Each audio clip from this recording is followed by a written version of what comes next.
স্মাৰক মণ্ডলী আৰু উপস্থিত বিশিষ্ট ব্যক্তিসকল আৰু মোৰ মৰমৰ ভাইটি ভণ্টি সহপাঠী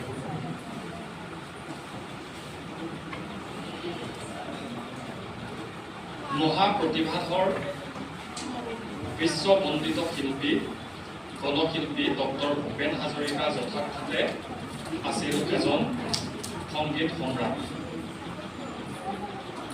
তেওঁৰ গীতত বিশেষকৈ দেশপ্ৰেম, ভাতৃত্ববোধ, একতা, প্ৰকৃতি প্ৰেম আদি বিভিন্ন কেতবোৰ দিশ তেওঁৰ গীতৰ মাধ্যমেৰে আমি দেখিবলৈ পাওঁ।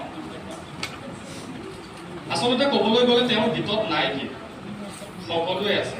ইয়াৰ প্ৰশ্নৰ কিন্তু সমাধান দিয়াটো খুব কঠিন হৈ পৰে। যি কি নহওক, আজি পবিত্ৰ ক্ষণত অসমৰ হিয়াৰ অনুভৱ ডক্টৰ ভূপেন হাজৰিকাদেৱক শ্ৰদ্ধাৰে আমি সোঁৱৰণ কৰিছোঁ।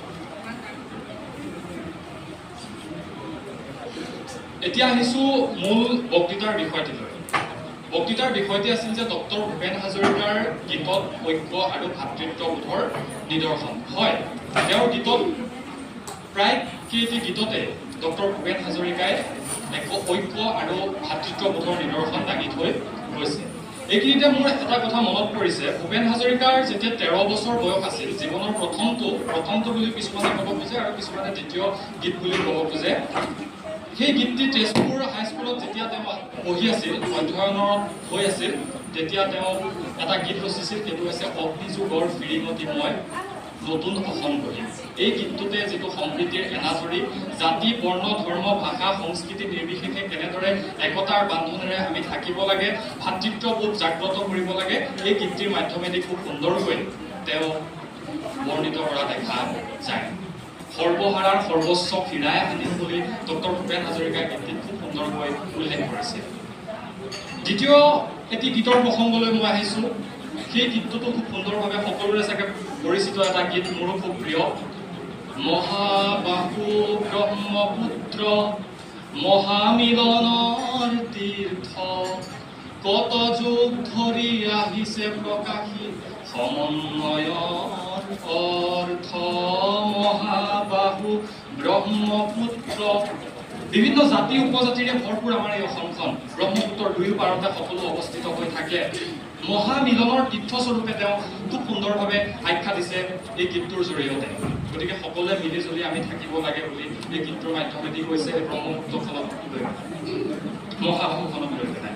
আৰু এই গীতটোৰ এটা অংশ আজান ফকীৰৰ যিটো সাম্য ভাৱ আছিল, মানুহৰ প্ৰতি যিখিনি গীত কবিতাৰ জৰিয়তে যিখিনি আমাক দি থৈ গৈছিল, সেইখিনি খুব সুন্দৰভাৱে ডক্টৰ ভূপেন হাজৰিকাদেৱে অনুধাৱন কৰি আজান ফকীৰৰ নামটো তাত কিন্তু উল্লেখ কৰিছে আৰু শ্ৰদ্ধাৰে তেওঁ কৰিছে।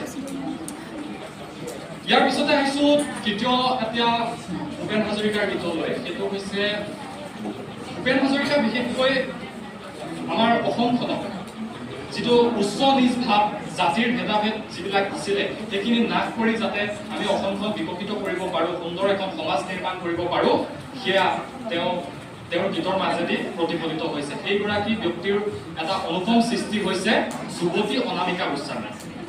যুৱতী অনামিকা গোস্বামী গীতটোত যুৱতী অনামিকা গোস্বামী আৰু যুৱক প্ৰশান্ত দাসৰ সৈতে যিটো মিলনত সামাজিকভাৱে কিছু বাধাৰ সৃষ্টি হৈছিলে, যাৰ ফলশ্ৰুতিত তেওঁলোকে কামাখ্যা ধামতকৈ লুকাই চুৰ কৰি গ'লেও বিবাহ পাশত আবদ্ধ হ'ব লগা হৈছিলে। আৰু এই গীতটিৰ জৰিয়তে খুব সুন্দৰভাৱে ডক্টৰ ভূপেন হাজৰিকাই যিটো সম্প্ৰীতিৰ দোল, যিটো জাতি, সেই সময়ছোৱাত যিটো জাতিৰ উচ্চ নিজ ভাৱ আছিলে, সেইবিলাক সকলো যাতে নাশ কৰি সকলোৱে যাতে মিলিজুলি থাকিব পাৰে, আচলতে মনৰ মিলনটোৱে আচল মিলন, সেই কথা উল্লেখ কৰি তেওঁ এই গীতটি ৰচনা কৰিছে। ইয়াত এটা সম্প্ৰীতি জড়িত হৈ থকা আমি দেখিবলৈ পাওঁ। চতুৰ্থতে মই আৰু এটি গীতৰ কথা ক'ব বিচাৰিছোঁ। সেই গীতটি হৈছে আপোনাৰ পাহাৰ আৰু ভৈয়ামৰ যিটো সম্প্ৰীতি আৰু ভাতৃত্ববোধৰ এটা নিদৰ্শন দাঙি ধৰিবলৈ ডক্টৰ ভূপেন হাজৰিকাই চেষ্টা কৰিছে। হে হে হে তুলে ডগৰে, হে হে হে হিয়াৰ উমেৰে, নেদেখা এনাজৰীৰে বান্ধো আহা পাহাৰৰ শিখৰলৈ মহান চিএমক।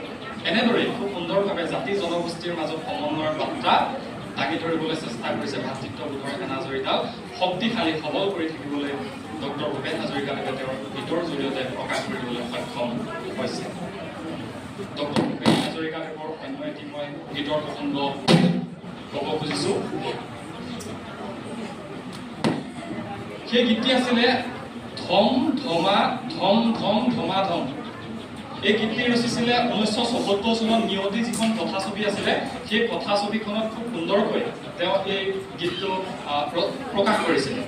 আৰু তাত এটা অংশ আছিলে যে ওপৰৰ মহল তলৰ মহল, ওপৰৰ মহল তলৰ মহল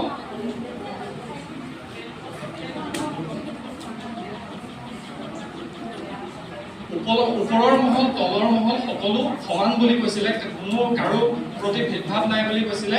আৰু অসমত যিমান মানুহ আছে সকলো ভাই ভাই বুলি তেওঁ এই ভাতৃত্ববোধৰ যিটো এনাজৰী সেইটো কৈছিলে।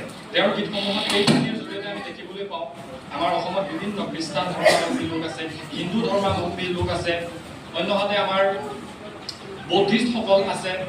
তেনেকে ধৰণে সকলোৰে একতাৰ এনাজৰীৰে যাতে আমি থাকিব পাৰোঁ, আমি যাতে আমাৰ পৰিচয় কেৱল আমি মানুহ, জাতি ধৰ্ম ভেদাভেদ কৰি পেলাই আমি একো কৰিব নোৱাৰোঁ। বৰ্তমান সময়ছোৱাতো বৰ্তমান প্ৰেক্ষাপটতো সমাজ ব্যৱস্থাত এনে কিছু জাতিৰ লৈ ধৰ্মক লৈ যিবিলাক বিভেদ আছে সেই বিভেদবিলাক যাতে আমি নাশ কৰি পেলাই একতাৰ দোলেৰে যাতে ভাতৃত্ববোধেৰে যাতে আমি জাগ্ৰত কৰি সকলোকে যাতে একেখন মজিয়াতে একেখন সমতলতে যাতে আমি থাকিব পাৰোঁ এই অসম ভূমিত, তাৰেই তেওঁ গীতৰ মাধ্যমেদি প্ৰকাশ কৰিবলৈ সক্ষম হৈছে। জীৱন কিন্তু বহু বিন্দুৰে হয়। এই গীতটো তেওঁ কৈছিল অসম মুলুকত এমুঠিমান মানুহ আছে আৰু তাৰ মাজতে যদি জাতিৰ ভেদাভেদ হৈ থাকে, ধৰ্মৰ ভেদাভেদ হৈ থাকে, তেতিয়াহ'লে কেনেকৈ হ'ব? তেওঁ সেইটো কাৰণে কৈছিলে যে এখন সাম্যৰ এখন সৰগ ৰচিম বুলি কৈছিলে, আকৌ এখন নতুন অসম গঢ়ি তুলিম বুলি কৈছিলে। সকলো জনগোষ্ঠীয় লোকক লৈ, সকলো ধৰ্মাৱলম্বী লোকক লৈ তেনেকুৱা ধৰণে কৈছিলে। এই পৃথিৱী এক ক্ৰীড়াংগন, ক্ৰীড়া হ'ল শান্তিৰ প্ৰাংগন। এই পৃথিৱী এক ক্ৰীড়াংগন, ক্ৰীড়া হ'ল শান্তিৰ প্ৰাংগন। খেলুৱৈসকল যেনেদৰে একতাৰ মাজেৰে থাকে, তেওঁলোকৰ মাজত সমন্বয় আছে, কেতিয়াও তেওঁলোকৰ মাজত ভেদভাৱটো নাই, ঠিক সেইদৰে সেই খেলপথাৰখনত অৰ্থাৎ আমাৰ অসম ভূমিখনত মহাবাহু ব্ৰহ্মপুত্ৰৰ দুই পাৰতে আমাৰ সকলো জাতি জনগোষ্ঠীৰ বিভিন্ন ধৰ্মাৱলম্বী লোকে বসবাস কৰি আছে। সকলোৱে যাতে একতাৰ এনাজৰীৰে যাতে সমন্বয়ৰ যাতে সাকোডাল যাতে গঢ়ি তুলিব পাৰি, ভাতৃত্ববোধৰ এনাজৰীডাল যাতে অধিক শক্তিশালী কৰি তুলিব পাৰি, তাৰ বিষয়ে খুব সুন্দৰকৈ ডক্টৰ ভূপেন হাজৰিকাদেৱে তেওঁৰ গীতৰ মাধ্যমেদি প্ৰকাশ কৰিবলৈ সক্ষম হৈছে।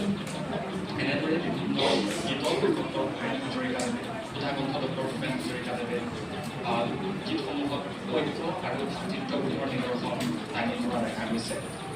পুনৰ এবাৰ আমাৰ সকলোৰে হিয়াৰ অনুভৱ সুধাকণ্ঠ শ্ৰদ্ধাৰ ডক্টৰ ভূপেন হাজৰিকাদেৱৰ এই ত্ৰয়োদশ মৃত্যুবাৰ্ষিকী তিথিত আমি সকলোৰে হৈ শ্ৰদ্ধাৰে আকৌ পুনৰ কৰিছোঁ। ইমানকে আপোনালোকৰ ওচৰত দুআষাৰ জনাবলৈ প্ৰয়াস কৰিলোঁ। সকলোকে শেষত ধন্যবাদ আৰু কৃতজ্ঞতা জনাই মই মোৰ বক্তব্য ইমানতে সামৰণি মাৰিছোঁ। ধন্যবাদ।